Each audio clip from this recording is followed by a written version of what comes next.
아이가 물이라고 말을 하기도 전에 물 줄까? 하고 바로 물을 꺼내서 주시는 거예요. Oh no!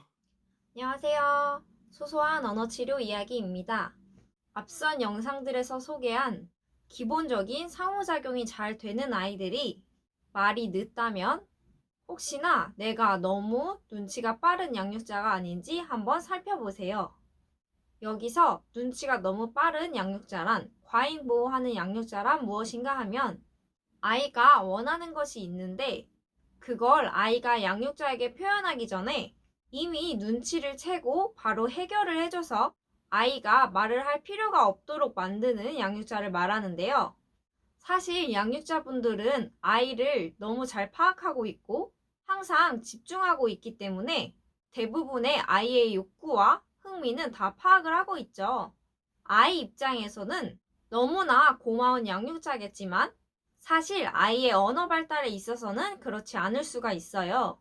예를 들자면 아이가 밥을 먹다가 목이 말라서 엄마를 쳐다봤을 때 아이가 물이라고 말을 하기도 전에 벌써 알아채고 물 줄까?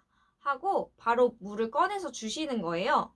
손만 물을 달라는 제스처를 취했을 때 물 줄게 하고 바로 물을 줘버리면 아이가 소리를 모방할 기회를 잃게 돼요. 말할 필요가 없어지는 겁니다.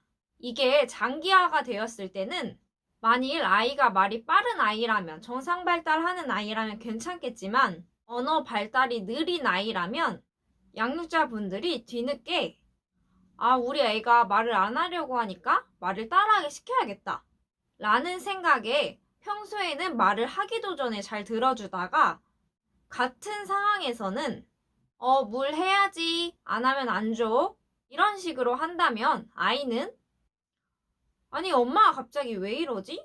엄마는 내가 뭘 원하는지 알 텐데 하기 싫다 이렇게 생각을 하게 돼요. 즉 말을 할 의도가 굳이 생기지 않는 거예요. 그렇다면 무발화가 아닌 아동에게는 두 단어 조합을 위해 물 조를 시키려고 할 때는 어떨까요? 아이가 물 줘라고 얘기하기도 전에 물이라고만 말했는데 양육자가 바로 물을 줘버리면 굳이 줘란 말까지 확장을 할 필요가 없게 되겠죠? 물론 상황에 따라서 아이 수준에 맞춰서 물을 말하게 할지 물조를 말하게 할지는 달라집니다. 방금 상황에서는 단어 수준, 짧은 단어 수준의 발화는 잘 나오고 두 단어 수준으로 나아갈 때를 말씀드렸어요. 자, 그럼 어떻게 말을 해줘야 하는가? 일단 같은 상황에서 밥을 먹다가 아이가 물을 원하는 것 같을 때 먼저 아이가 엄마의 눈을 쳐다보겠죠? 혹은 엄마를 부르거나 물을 쳐다볼 겁니다. 이때 엄마는 분명히 아이의 의도를 알 거예요. 뭘 원하는지 알고 있을 겁니다.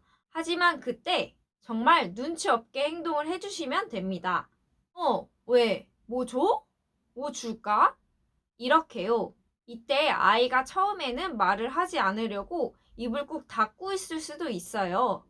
그럴 때는 소리를 내지 않고 입모양만 따라했어도 주기 시작하면서 아이의 발화를 이끌어내시면 됩니다. 아이가 제스처도 나오지 않는 아이라면 제스처를 했을 때 주시고 제스처가 익숙한 아이라면 물 한 글자를 했을 때 주시고 단어 표현은 잘 되는 아이라면 물 조를 했을 때 주시면 됩니다.